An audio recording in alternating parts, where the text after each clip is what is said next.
Hello friends, welcome back to the book howls. Let's open our book.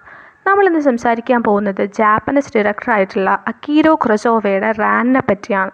അപ്പോൾ കുറസോവയെ പറ്റി നോക്കുമ്പോൾ അദ്ദേഹത്തിൻ്റെ 5 ഡിക്കേഡ് നീണ്ടു നിന്ന ഒരു കരിയറിൽ 30ഓളം സിനിമകൾ അദ്ദേഹം ഡയറക്റ്റ് ചെയ്തിട്ടുണ്ട്. വളരെയധികം പ്രേക്ഷക പ്രശംസയും അതുപോലെ തന്നെ ശ്രദ്ധയും ഒക്കെ പിടിച്ചു പറ്റിയ ഒരു ഡയറക്ടറാണ് കുറസോവ എന്ന് പറയുന്നത്. അപ്പോൾ കുറസോവയുടെ റാനിനെ പറ്റി സംസാരിക്കുമ്പോൾ റാൻ എന്ന് പറഞ്ഞാൽ ജാപ്പനീസ് ഡയറക്ടറായിട്ടുള്ള കുറസോവയുടെ നമ്മുടെ ഷേക്സ്പിയറിൻ്റെ കിങ് ലെയറിൻ്റെ ഒരു അഡാപ്റ്റേഷനാണ് ഈ ഒരു സിനിമ. അതിനൊപ്പം ചില ജാപ്പനീസ് ഫോക്ക്ലോർ അല്ലെങ്കിൽ ജാപ്പനീസ് ലെജൻസിൻ്റെയൊക്കെ ഒരു അഡാപ്റ്റേഷൻ കൂടി നമ്മളിതിൽ കാണുന്നുണ്ട്. 1985 ഈ ഒരു ഫിലിം പ്രൊഡ്യൂസ് ചെയ്യുന്നത്. ആ ഒരു സമയത്ത് തന്നെ one of the greatest films in cinematic history എന്നാണ് ഈ സിനിമയെ മാർക്ക് ചെയ്യപ്പെടുന്നത്. ഈ സിനിമയുടെ റിലീസിൻ്റെ സമയത്ത് സിനിമയുടെ കോസ്റ്റ്യൂം ഡിസൈനറായിട്ടുള്ള എമി വാർഡിക്ക് Academy Award for best costume ഡിസൈനൊക്കെ കിട്ടുന്നുണ്ട്. അതുപോലെ തന്നെ ഇതിൻ്റെ ഒരു വിഷ്വൽ കമ്പോസിഷനൊക്കെ ഒരുപാട് ശ്രദ്ധിക്കപ്പെട്ടിട്ടുണ്ട്. ഇനി ഈ സിനിമയിൽ എന്താണ് സംസാരിക്കുന്നത് അല്ലെങ്കിൽ സിനിമയുടെ കഥയെപ്പറ്റി നമ്മൾ നോക്കുമ്പോൾ നമുക്ക് മനസ്സിലാവുന്നത്, നമ്മൾ ഇതിൽ ആരുടെ കഥയാണ് കാണുന്നത്? ഒരു വാർലോഡിൻ്റെ കഥയാണ് കാണുന്നത്. അദ്ദേഹത്തിൻ്റെ പേര് ഇച്ചിമോങ്കി ഹിഡിറ്റോറ എന്നാണ്. ICHIMONJIHIDETORA അങ്ങനെയാണ് സ്പെല്ലിംഗ് വരുന്നത്. അദ്ദേഹത്തിൻ്റെ ഒരു കഥയാണ് നമ്മൾ കാണുന്നത്. നമ്മൾ ഒരുപാട് വർക്ക്സിലൊക്കെ കണ്ട് ഫെമിലിയർ ആയിട്ടുള്ള ഒരു കഥ തന്നെയാണ്. നമ്മൾ പറഞ്ഞു കിങ് ലെയറിൻ്റെ അഡാപ്റ്റേഷനൊക്കെ ആണെന്നൊക്കെ പറഞ്ഞല്ലോ. അപ്പോൾ ആ ഒരു സെയിം കഥ തന്നെയാണ് ഇവിടെയും വരുന്നത്. അദ്ദേഹത്തിന് ഒരു സമയമെത്തുമ്പോൾ അദ്ദേഹത്തിൻ്റെ മക്കളിലേക്ക് ഈ ഒരു അധികാരം കൈമാറണം എന്നുള്ള ആഗ്രഹം വരുന്നു. അപ്പോൾ അദ്ദേഹത്തിന് 3 ആൺമക്കളാണുള്ളത്. ഇതിൽ ആർക്കാണ് അധികാരം കൊടുക്കേണ്ടത് എന്ന കാര്യത്തിൽ അദ്ദേഹത്തിന് ചില സംശയങ്ങളൊക്കെ വരുന്നു. അപ്പോൾ അതിനെ ചുറ്റിപ്പറ്റിയാണ് ഈ കഥ മുന്നോട്ട് പോകുന്നത്. അദ്ദേഹത്തിൻ്റെ മൂത്ത 2 ആൺമക്കൾ ടാരോയും ജിറോയും അവർ ഭയങ്കരമായിട്ട് ഇങ്ങനെ ഫ്ലാറ്റർ ചെയ്യുന്നുണ്ട്. ഒരുപാട് കാര്യങ്ങൾ ഇങ്ങനെ സംസാരിക്കുന്നുണ്ട്. പക്ഷേ ഈ കഥയുടെ അവസാനം എത്തുമ്പോൾ നമ്മൾ മനസ്സിലാവുന്നത് അവരെ ഈ പറച്ചിൽ അല്ലെങ്കിൽ ഈ സംസാരം മാത്രമേ ഉള്ളൂ. ശരിക്കും ഇവർ വെറും അധികാരമോഹികളാണെന്നും ഇവർ ഈ പറഞ്ഞതൊക്കെ വെറും ഫ്ലാറ്ററി ആണെന്നും എംറ്റി ആണെന്നും പ്രൂവ് ചെയ്യപ്പെടുന്നുണ്ട്. ഇവരെല്ലാവരും ഭയങ്കര അധികാര കൊതി കൊണ്ട് മാത്രം ഇങ്ങനെയൊക്കെ സംസാരിക്കുന്നതാണ്. അല്ലെങ്കിൽ ഇവരുടെ ഉള്ളു പൊള്ളയാണെന്ന് രാജാവ് തിരിച്ചറിയാണ്. ഏറ്റവും ഇളയ മകൻ സാബുറോ എന്താണ് ചെയ്യുന്നത്? സാബുറോ ഇദ്ദേഹത്തിന് ഇഷ്ടപ്പെടാത്ത ചില കാര്യങ്ങൾ പറയുന്നത് കൊണ്ട്, പക്ഷേ അത് സത്യമാണ്. പക്ഷേ അങ്ങനെ സത്യം പറയുമ്പോൾ രാജാവിന് അത് അംഗീകരിക്കാൻ പറ്റുന്നില്ല. അങ്ങനെ സംസാരിക്കുന്നത് കൊണ്ട് തന്നെ അവൻ നിഷേധിയാണെന്ന് കരുതിയിട്ട് അദ്ദേഹം കിങ്ഡത്തിൽ നിന്ന് തന്നെ ബാനിഷ് ചെയ്യുകയാണ്. അദ്ദേഹം അവസാനം തൻ്റെ ഈ കിങ്ഡത്തിൽ നിന്ന് തന്നെ ബാനിഷ് ചെയ്ത മകൻ സാബുറോ മാത്രമാണ് കിരീടാവകാശി അല്ലെങ്കിൽ അതിനർഹനായത് എന്ന് മനസ്സിലാക്കുന്നിടത്താണ് നമ്മുടെ കഥ അവസാനിക്കുന്നത്. ആ ഒരു മകൻ, അതായത് അദ്ദേഹം വയസ്സുകാലത്തെത്തുമ്പോൾ അദ്ദേഹത്തിൻ്റെ ഒരു സെക്യൂരിറ്റിയും അല്ലെങ്കിൽ ഓൾഡ് ഏജിൻ്റെ അക്സെപ്റ്റൻസും ഒക്കെ ഈ നാടുകടത്തപ്പെട്ട സാബുറോ എന്ന് പറയുന്ന ഇളയ മകനിൽ കണ്ടെത്തുന്നുണ്ട്. അവർ തമ്മിലുള്ളൊരു ട്രാജിക് റീയൂണിയനൊക്കെ സംഭവിക്കുന്നുണ്ട്. അതാണ് കഥയുടെ അവസാനം. ഇനി മറ്റു കാര്യങ്ങൾ നോക്കുകയാണെങ്കിൽ, മറ്റ് ഡീറ്റെയിൽസ് നോക്കുകയാണെങ്കിൽ, കുറസോവയുടെ മോസ്റ്റ് എക്സ്പെൻസീവ് ഫിലിമാണ്. 11 മില്യൺ ആണ് ഇതിൻ്റെ ബഡ്ജറ്റ് എന്ന് പറയുന്നത്. അതുപോലെ തന്നെ നമ്മുടെ കുറസോവയുടെ ഒരു ഫൈനൽ എപ്പിക്ക് കൂടിയാണ് ഈ ഒരു ഫിലിം. ഈ ഒരു ഫിലിം ഷൂട്ട് ചെയ്തിരിക്കുന്നത് ജപ്പാൻ്റെ പല പല സ്ഥലങ്ങളിൽ വെച്ചിട്ടാണ്. സൈമൾട്ടേനിയസ്ലി 3 ക്യാമറകൾ ഒരേ സമയം സൈമൾട്ടേനിയസ്ലി യൂസ് ചെയ്തുകൊണ്ടാണ് ഇത് ഷൂട്ട് ചെയ്തിരിക്കുന്നത്. ഈ സിനിമയെപ്പറ്റി പോൾ കെയിൽ, നമ്മുടെ ക്രിട്ടിക്കായിട്ടുള്ള പോൾ കെയിൽ ദ ന്യൂയോർക്കറിന് വേണ്ടിയിട്ട് ഇങ്ങനെയാണ് എഴുതുന്നത്: it's a totally conceptualised work, perhaps the biggest piece of conceptual art ever made എന്നാണ്. ഇനി നമുക്ക് നമ്മുടെ റാൻ കുറച്ചുകൂടി ഡീറ്റെയിൽഡ് ആയിട്ട് നോക്കാം. അപ്പോൾ എന്താണ് റാൻ്റെ കഥയെന്നൊക്കെ നമുക്ക് മനസ്സിലായല്ലോ. ഒരു രാജാവ്, അദ്ദേഹത്തിന് 3 മക്കൾ, ആർക്ക് അധികാരം കൈമാറണമെന്ന കൺഫ്യൂഷൻ. അതിൽ ആദ്യത്തെ 2 മക്കൾ എന്ത് ചെയ്യുന്നു? അധികാരം കിട്ടാൻ വേണ്ടി ഒരുപാട് ഫ്ലാറ്റർ ചെയ്യുന്നു. അതൊക്കെ പൊള്ളയാണെന്ന് രാജാവ് അവസാനം തിരിച്ചറിയുന്നു. അദ്ദേഹത്തിൻ്റെ ഇഷ്ടങ്ങൾക്ക് താല്പര്യങ്ങൾക്ക് വിരുദ്ധമായി സംസാരിച്ച ഇളയ മകനെ നാട് കടത്തുന്നു. പക്ഷേ നാട് കടത്തപ്പെട്ടവൻ മാത്രമാണ് ഈ ഒരു പദവിക്ക് അർഹനെന്ന് അവസാനം അദ്ദേഹം തിരിച്ചറിയുന്നു. അതാണ് കഥ. അപ്പോൾ നമ്മൾ ഇനി ഡീറ്റെയിൽഡ് ആയിട്ട് കഥയിലേക്ക് പോകുന്നതിന് മുന്നേ നമുക്ക് ക്യാരക്ടേഴ്സിനെ ഒന്ന് പരിചയപ്പെടണം. അതുപോലെ തന്നെ ഇതിൻ്റെ പ്രൊനൗൺസിയേഷൻ എല്ലാം ഇങ്ങനെ തന്നെയാണോ എന്ന് എനിക്കറിയില്ല. ജാപ്പനീസ് നെയിംസ് ആണല്ലോ, അപ്പോൾ നിങ്ങൾ സ്പെല്ലിംഗ് കൂടി ശ്രദ്ധിക്കുമല്ലോ. അപ്പോൾ നമ്മുടെ ആദ്യത്തെ ക്യാരക്ടർ എന്ന് പറയുന്നത് ഇച്ചിമോഞ്ചി ഹിഡിറ്റോറയാണ്. ICHIMONJIHIDETORA. അദ്ദേഹം ആരാണ്? ഒരു വാർലോഡാണ്. ഒരു റീജിയൻ ഒരുപാട് വർഷം കൊണ്ട് ഭരിച്ചുകൊണ്ടിരിക്കുന്ന ഒരു വാർലോഡാണ്. അദ്ദേഹത്തിൻ്റെ ഒരു ലൈഫ് ടൈം തന്നെ മൊത്തം വാറിന് വേണ്ടിയിട്ട് ഇൻവെസ്റ്റ് ചെയ്തിട്ടുള്ള ഒരു മനുഷ്യനാണ്. എല്ലായിടത്തും ഇങ്ങനെ യുദ്ധം ചെയ്ത് രക്തം ചിന്തി അദ്ദേഹത്തിൻ്റെ പവർ ഇങ്ങനെ വളർത്തിക്കൊണ്ടുവരുന്ന ഒരു മനുഷ്യനാണ്. ഈ കഥ തുടങ്ങുമ്പോൾ അദ്ദേഹത്തിന് 70 വയസ്സുണ്ട്. അതുകൊണ്ട് തന്നെ അദ്ദേഹത്തിൻ്റെ ഈ ഒരു പവർ അദ്ദേഹത്തിൻ്റെ മക്കൾക്ക് കൈമാറാൻ അദ്ദേഹം തീരുമാനിക്കുകയാണ്. അദ്ദേഹം തീരുമാനിക്കുന്നത് മൂത്ത മകനായിട്ടുള്ള ടാരോയ്ക്ക് കൈമാറണം എന്നാണ്. അവിടെ നിന്നാണ് അദ്ദേഹത്തിൻ്റെ കഥ, അല്ലെങ്കിൽ നമ്മുടെ റാനിൻ്റെ കഥ തുടങ്ങുന്നത്. അവസാനം നമ്മൾ അദ്ദേഹത്തിനെ കാണുന്നത് ഒരു സേഫ് ഹോം ഇല്ലാതെ ഇങ്ങനെ ഒരു ഭ്രാന്തനെ പോലെ ഇങ്ങനെ അലഞ്ഞു തിരിഞ്ഞ് നടക്കുന്ന അദ്ദേഹത്തിനെയാണ് നമ്മൾ അവസാനം കാണുന്നത്. പക്ഷേ ടെയിൽ എൻഡ് എത്തുമ്പോൾ നമ്മൾ എന്ത് കാണുന്നുണ്ട്? അദ്ദേഹത്തിൻ്റെ ട്രൂ ആയിട്ടുള്ള ലോയലായിട്ടുള്ള ഇളയ മകൻ സാബുറോയുമായിട്ട് എന്ത് ചെയ്യുന്നത്, വീണ്ടും റീയൂണിയൻ ചെയ്യുന്നത് നമ്മൾ കാണുന്നുണ്ട്. അടുത്ത ക്യാരക്ടർ ടാരോ ആണ്. ടാരോ നമ്മുടെ ഇച്ചിമോഞ്ചിയുടെ ഏറ്റവും മൂത്ത മകനാണ്. അദ്ദേഹത്തിനാണ് ഈ ഒരു അതോറിറ്റി കൊടുക്കാൻ വേണ്ടി അച്ഛൻ തീരുമാനിക്കുന്നത്.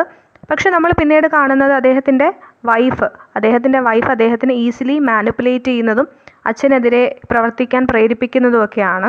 ടാരോയെ നമ്മൾ കാണുന്നത് വീക്ക് വിൽഡ് ആയിട്ടുള്ള ഒരു പവർ ഹംഗ്രി ആയിട്ടുള്ള ഒരു മനുഷ്യനായിട്ടാണ്, അല്ലാതെ ഒരു നോബിളായിട്ടുള്ള ഒരു സ്ട്രോങ് ആയിട്ടുള്ള ഒരു റൂളറായിട്ടല്ല. ഒരു സ്ട്രോങ് നോബിൾ റൂളർ ആവാൻ അദ്ദേഹം പരാജയപ്പെടുകയാണ് ചെയ്യുന്നത്. ഇനി നമ്മൾ കാണുന്ന കേഡിനെയാണ്, KADE, കേഡ്. നമ്മൾ പറഞ്ഞു ടാരോ അദ്ദേഹത്തിൻ്റെ വൈഫ് കാരണം അല്ലെങ്കിൽ വൈഫിനാൽ ഒരുപാട് മാനിപ്പുലേറ്റ് ചെയ്യപ്പെടുന്നുണ്ട്, എന്നിട്ട് അച്ഛനെതിരെ പ്രവർത്തിക്കുന്നുണ്ടെന്ന്. അപ്പോൾ ടാരോയുടെ വൈഫാണ് കേഡ്. കേഡിന് ഇങ്ങനെ ഈ വാർലോഡിനോട് ദേഷ്യം തോന്നാൻ ഒരുപാട് കാരണമുണ്ട്. അദ്ദേഹത്തിൻ്റെ നല്ല പ്രായത്തിൽ ഇങ്ങനെ ഒരുപാട് റീജിയൻസ് ഒക്കെ വെട്ടിപ്പിടിക്കുന്നതിൻ്റെ കൂട്ടത്തിൽ ഒരുപാട് പേരെ കൊല ചെയ്തിട്ടുണ്ട്. അതിൻ്റെ കൂട്ടത്തിൽ നമ്മുടെ ഈ കേഡിൻ്റെ ഫാമിലി ഉൾപ്പെടുന്നുണ്ട്. അതുകൊണ്ട് തന്നെയാണ് അവർ ഹസ്ബൻഡിനെ മാനിപ്പുലേറ്റ് ചെയ്തിട്ട് ഇദ്ദേഹത്തിനെതിരെ എന്ത് ചെയ്യുന്നത്, ഒരു പ്രതികാരം എന്നോണം പ്രവർത്തിക്കുന്നത്. അപ്പോൾ ടാരോ അവസാനം മരിക്കുന്നുണ്ട്. ടാരോ മരിച്ചു കഴിഞ്ഞിട്ട് ഈ പവർ ജിറോയുടെ കയ്യിലേക്ക് വരും. അപ്പോഴേക്കും ഈ പവർ അല്ലെങ്കിൽ ഇവരുടെ പ്ലേസ് നഷ്ടപ്പെടാതിരിക്കാൻ ജിറോയെ സെഡ്യൂസ് ചെയ്യാൻ ശ്രമിക്കുന്ന കേഡിനെ നമ്മൾ കാണുന്നുണ്ട്. ഇതെല്ലാം അവരുടെ സ്വഭാവം റിവീൽ ചെയ്യിക്കുന്നുണ്ട്. പക്ഷേ അവരെ ഇതൊക്കെ ചെയ്യാൻ വേണ്ടിയിട്ട് മോട്ടിവേറ്റ് ചെയ്യുന്നത് അവരുടെ തന്നെ ഗ്രീഫ് സ്റ്റിക്കൻ ആയിട്ടുള്ള ട്രോമാറ്റിക് ആയിട്ടുള്ള ഒരു പാസ്റ്റാണ് അവരെ കൊണ്ട് ഇതൊക്കെ ചെയ്യിക്കുന്നത്. ഇനി വരുന്ന ജിറോയാണ്. ജിറോ അദ്ദേഹത്തിൻ്റെ സെക്കൻഡ് സൺ ആണ്. ജിറോ എന്താണ് ചെയ്യുന്നത്, അദ്ദേഹത്തിൻ്റെ ചേട്ടനായിട്ടുള്ള ടാരോയെ കൊന്നിട്ട് പവർ കൈപ്പറ്റുകയാണ് അല്ലെങ്കിൽ കൈക്കലാക്കുകയാണ് ചെയ്യുന്നത്. ജിറോയ്ക്ക് അതുപോലെ തന്നെ കേഡ്, അദ്ദേഹത്തിൻ്റെ ബ്രദറിൻ്റെ വൈഫായിട്ടുള്ള അല്ലെങ്കിൽ ബ്രദറിൻ്റെ വിഡോ ആയിട്ടുള്ള കേഡുമായിട്ടൊരു ബന്ധം ഉണ്ടാകുന്നുണ്ട്. ചേട്ടനെ പോലെ തന്നെ ഇയാളും വളരെ പവാങ്ക്രി ആയിട്ടുള്ള അധികാരമോഹിയായിട്ടുള്ള റൂത്ത്ലെസ് ആയിട്ടുള്ള ഈസിലി മാനിപ്പുലേറ്റ് ചെയ്യാൻ പറ്റുന്ന ഒരു മനുഷ്യനാണ്. അദ്ദേഹത്തിനെ മാനിപ്പുലേറ്റ് ചെയ്യുന്ന അദ്ദേഹത്തിൻ്റെ ഓൾഡർ ബ്രദറായിട്ടുള്ള ടാരോ ആണ്. അങ്ങനെ ഒരു മനുഷ്യനായിട്ടാണ് നമ്മൾ ജിറോയെ കാണുന്നത്. ഇനി ഏറ്റവും ഇളയ മകൻ സാബുറോ ആണ്. ശരിക്കും പറഞ്ഞാൽ അച്ഛനെ പറ്റി എന്തെങ്കിലും ഒരു ചിന്തയുള്ള ഒരു മകൻ എന്ന് പറയുന്നത് സാബുറോ മാത്രമാണ്. ഫാദറിൻ്റെ വെൽബീയിങ് ആണ് അദ്ദേഹം ആഗ്രഹിക്കുന്നത്. പക്ഷേ പല കാര്യങ്ങളിലും, അതായത് അച്ഛൻ ഇങ്ങനെ അഡമൻ്റ്ലി ഇങ്ങനെ പവർ ടാരോയ്ക്ക് കൊടുക്കുന്നത് പോലുള്ള പല കാര്യങ്ങളിലും ഇദ്ദേഹം ഒപ്പോസ് ചെയ്യുന്നുണ്ട്. അദ്ദേഹം ഒപ്പോസ് ചെയ്യാനുള്ള കാരണം എന്ന് വെച്ചാൽ അദ്ദേഹത്തിൻ്റെ മൂത്ത ജ്യേഷ്ഠന്മാർക്ക് നാട് ഭരിക്കാനുള്ള കഴിവോ അല്ലെങ്കിൽ സാമർഥ്യമോ ഉണ്ടോ എന്ന കാര്യത്തിൽ അദ്ദേഹത്തിന് സംശയമുള്ളത് കൊണ്ടാണ്. അപ്പോൾ അദ്ദേഹം ഫാദറിനെ ഒപ്പോസ് ചെയ്ത് സംസാരിക്കുന്നു എന്ന് പറഞ്ഞാൽ അദ്ദേഹം ഫാദറിനെ സഹായിക്കുകയാണ്, ഒരു റൈറ്റ് ഡിസിഷൻ എടുക്കാൻ വേണ്ടി സഹായിക്കുകയാണ്.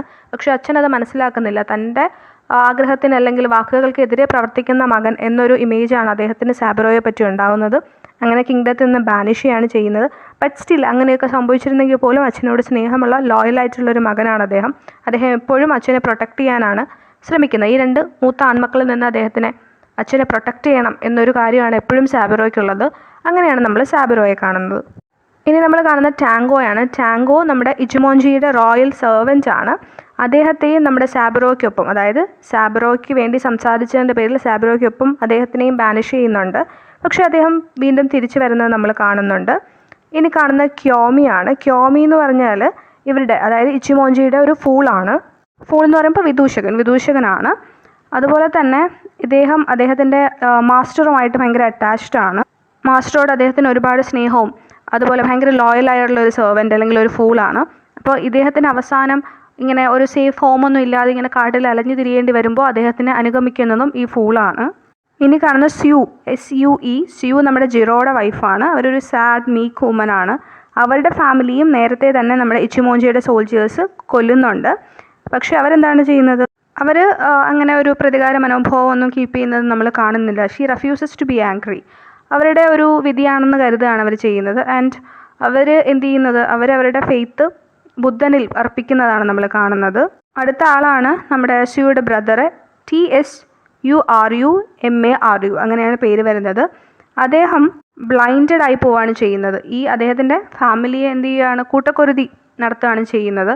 ആ ഒരു സമയത്ത് ഇങ്ങനെ ബ്ലൈൻഡായി പോവുകയാണ് അദ്ദേഹം ചെയ്യുന്നത്. ഇപ്പോൾ ഒരു പെസൻ്റായിട്ട് ഒരു കൺട്രി സൈഡിൽ ജീവിക്കുകയാണ് അദ്ദേഹം ചെയ്യുന്നത്. അങ്ങനെയാണ് നമ്മൾ അദ്ദേഹത്തിനെ കാണുന്നത്. ഇനി വരുന്ന ഒരു ക്യാരക്ടർ എന്ന് പറഞ്ഞാൽ KUROGANE. അതാരാണ്? നമ്മുടെ ജിറോയുടെ മെയിൻ അഡ്വൈസറാണ്, മിലിറ്ററി കമാൻഡറാണ്. അദ്ദേഹം ഒരുപാട് തവണ നമ്മുടെ ജിറോയെ അഡ്വൈസ് ചെയ്യാൻ വേണ്ടിയിട്ട് അല്ലെങ്കിൽ വാൺ ചെയ്യാൻ വേണ്ടി ശ്രമിക്കുന്നുണ്ട്. എന്തിനെ പറ്റി? കേഡിൻ്റെ മാനിപ്പുലേറ്റീവ് ആറ്റിറ്റ്യൂഡിനെ പറ്റി. പക്ഷേ ജിറോ അതൊന്നും വിശ്വസിക്കുന്നില്ല. അത് മനസ്സിലാക്കുമ്പോൾ ഒരുപാട് വൈകി പോവുകയും ചെയ്യുന്നുണ്ട്. അപ്പോൾ ഇത്രയും പേരാണ് നമ്മുടെ ക്യാരക്ടേഴ്സായിട്ട് വരുന്നത്. ഇനി ഈ ക്യാരക്ടേഴ്സിനെയൊക്കെ ഓർത്ത് വെച്ചുകൊണ്ട് നമുക്ക് കഥയിലേക്ക് പോവാം. അപ്പോൾ റാൻ എന്ന് പറഞ്ഞാൽ കാവോസ് എന്നാണ് അർത്ഥം. നമ്മൾ പറഞ്ഞു 1985 എന്ത് ചെയ്യുന്നത്, പ്രൊഡ്യൂസ് ചെയ്യപ്പെടുന്നത്. ഷേക്സ്പിയറിൻ്റെ കിങ് ലിയറിൻ്റെ ഒരു ലൂസ് അഡാപ്റ്റേഷൻ ആണെന്ന് നമുക്ക് പറയാൻ പറ്റും. അപ്പോൾ നമുക്ക് കഥ നോക്കാം. കഥയിൽ നമ്മൾ കാണുന്നത്, അല്ലെങ്കിൽ കഥ തുടങ്ങുമ്പോൾ നമ്മൾ കാണുന്ന വാർലോഡായിട്ടുള്ള ഇച്ചിമോഞ്ചിയാണ്. ഇച്ചിമോഞ്ചിയും അദ്ദേഹത്തിൻ്റെ 3 പുത്രന്മാരും കൂടി ഹണ്ടിങ്ങിന് പോവാണ്, നായാട്ടിന് പോവാണ്. അവിടെ വെച്ച് അവരൊരു വൈൽഡ് ബോറിനെ കാണുന്നുണ്ട്. അതിനെ ആക്രമിച്ച് കീഴ്പ്പെടുത്തുന്നുണ്ട്. ഈ വാർലോഡ് ഈ ബോറിനെ എന്ത് ചെയ്യുന്നുണ്ട്, കൊല്ലുന്നുണ്ട്. അതിനുശേഷം അതേ ദിവസം രാത്രി അദ്ദേഹം ഇങ്ങനെ ഉറങ്ങുന്നതിന് മുന്നേ അദ്ദേഹത്തിന് ഒരു വിഷൻ ഉണ്ടാവുകയാണ്. എന്താണ് ആ വിഷൻ? അദ്ദേഹം ഈ വേൾഡിൽ ഇങ്ങനെ ഒറ്റയ്ക്ക് അലഞ്ഞു തിരിയുന്നതായിട്ടാണ് ഒരു വിഷൻ അദ്ദേഹത്തിന് കിട്ടുന്നത്. അപ്പോൾ അദ്ദേഹം ഈ ഒരു വിഷനെ ഒരു സൈനായിട്ട് എടുക്കുകയാണ്. ഒരുപാട് വർഷം അദ്ദേഹം ഇങ്ങനെ അതോറിറ്റി അല്ലെങ്കിൽ ഒരുപാട് നാടുകളൊക്കെ വെട്ടിപ്പിടിച്ച് ഇങ്ങനെ പവറിലിരിക്കുകയാണ്. ഇങ്ങനൊരു വിഷൻ കിട്ടുമ്പോൾ അദ്ദേഹം ഇതിനെ ഒരു സൈനായിട്ട് എടുക്കുകയാണ്. അദ്ദേഹത്തിന് തോന്നുന്നു വെച്ചാൽ ഈ ഒരു വിഷൻ സിഗ്നിഫൈ ചെയ്യുന്നത് അദ്ദേഹത്തിൻ്റെ പവർ അദ്ദേഹത്തിൻ്റെ പുത്രന്മാർക്ക് കൈമാറാനുള്ള ഒരു സമയമായി എന്നാണ് ഈ ഒരു വിഷൻ അദ്ദേഹത്തെ സൂചിപ്പിക്കുന്നത് എന്ന് അദ്ദേഹം വിശ്വസിച്ചു. അങ്ങനെ അദ്ദേഹത്തിൻ്റെ ലാൻഡും അതോറിറ്റിയും ഒക്കെ മൂത്ത മകനായ ടാരോയ്ക്ക് കൊടുക്കുകയാണ്.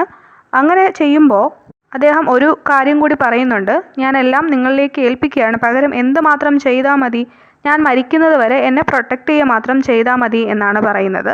പക്ഷേ അദ്ദേഹത്തിൻ്റെ ഇളയ മകനായിട്ടുള്ള സാബിറോയ്ക്ക് ഇതൊരു ഫോളിഷ് ആക്റ്റായിട്ടാണ് തോന്നുന്നത്. അല്ലെങ്കിൽ അച്ഛൻ ചെയ്ത് ശരിയായെന്ന് തോന്നില്ല. കാരണം അദ്ദേഹം ചിന്തിക്കുന്നത് അദ്ദേഹത്തിൻ്റെ ശ്രേഷ്ഠന്മാർ പീസ്ഫുള്ളായിട്ടുള്ള മെന്നല്ല, അല്ലെങ്കിൽ അവർക്കൊരു രാജ്യം അല്ലെങ്കിൽ ഇതൊക്കെ മുന്നോട്ട് കൊണ്ടുപോകാൻ മാത്രം പറ്റുമോ, അവരത്രയും ലോയലാണോ എന്നൊക്കെ അദ്ദേഹത്തിന് സംശയം തോന്നുന്നുണ്ട്. അത് അദ്ദേഹം അച്ഛനോട് സംസാരിക്കുമ്പോൾ അച്ഛന് വല്ലാണ്ട് ദേഷ്യം വരുന്നുണ്ട്. അതായത് അദ്ദേഹത്തിൻ്റെ രാജാവിൻ്റെ അല്ലെങ്കിൽ ഈ വാർലോഡിൻ്റെ വാക്കുകൾക്കെതിരായി സംസാരിച്ചു എന്ന് പറഞ്ഞുകൊണ്ട് അദ്ദേഹം സാബിറോയെ നാട് കടത്തുകയാണ് ചെയ്യുന്നത്. അദ്ദേഹം വിശ്വസിക്കുന്ന അദ്ദേഹത്തിൻ്റെ ഇളയ മകൻ ഇറവറൻറ്റും അതുപോലെ ഡിസ്റെസ്പെക്ട്ഫുള്ളും ആണെന്നാണ്. അതിനുശേഷം ടാരോ ചാർജ് എടുക്കുന്നുണ്ട്. പിന്നീട് നമ്മൾ ടാരോയുടെ വൈഫായിട്ടുള്ള കേഡിനെ കാണുന്നുണ്ട്. കേഡ് ആരാണ്? ഇച്ചിമോഞ്ചോ വർഷങ്ങൾക്ക് മുമ്പ് കൊന്ന അവരുടെ ലാൻഡും കാസിലും ഒക്കെ പിടിച്ചെടുക്കുന്നുണ്ട്. ആ ഒരു കുടുംബത്തിലെ മകളാണ് നമ്മുടെ കേഡ് എന്ന് പറയുന്നത്. ടാരോ പവറിൽ വന്ന ഉടനെ തന്നെ നമ്മുടെ കേഡ് പണി തുടങ്ങി. കേഡ് എന്താ ചെയ്യുന്നത്? അവരുടെ ഹസ്ബൻഡിനെ മാനിപ്പുലേറ്റ് ചെയ്തിട്ട് അങ്ങനെ ഓരോ കാര്യങ്ങൾ ചെയ്യിച്ചിട്ട് അവസാനം അച്ഛനെ അവിടെ നിന്ന് പുറത്തേക്ക് ഓടിക്കുകയാണ് ചെയ്യുന്നത്. ആ സ്ഥാനവും എല്ലാം എന്ത് ചെയ്തു, പിടിച്ചു വാങ്ങിയിട്ട് അദ്ദേഹത്തിന് ആ കാസിൽ നിന്ന് പുറത്തേക്ക് ഓടിക്കുകയാണ് ചെയ്യുന്നത്. അപ്പോൾ അവിടെ നിന്ന് ഇറങ്ങേണ്ടി വരുമ്പോൾ അദ്ദേഹം എന്ത് ചെയ്യുകയാണ്, ഒരു സെക്കൻഡ് ഹോം എന്ന രീതിക്ക് അദ്ദേഹത്തിൻ്റെ രണ്ടാമത്തെ പുത്രനായ ജിറോയുടെ കാസിലേക്ക് ചെല്ലുകയാണ് ചെയ്യുന്നത്. അവിടെയും ജിറോ എന്താണ് ചെയ്യുന്നത്? ജിറോ ചിന്തിക്കുന്നത് ഒരിക്കലും അച്ഛനെ ഈ വീട്ടിലേക്ക് എൻ്റർ ചെയ്യാൻ സമ്മതിക്കാൻ പാടില്ല എന്നാണ്.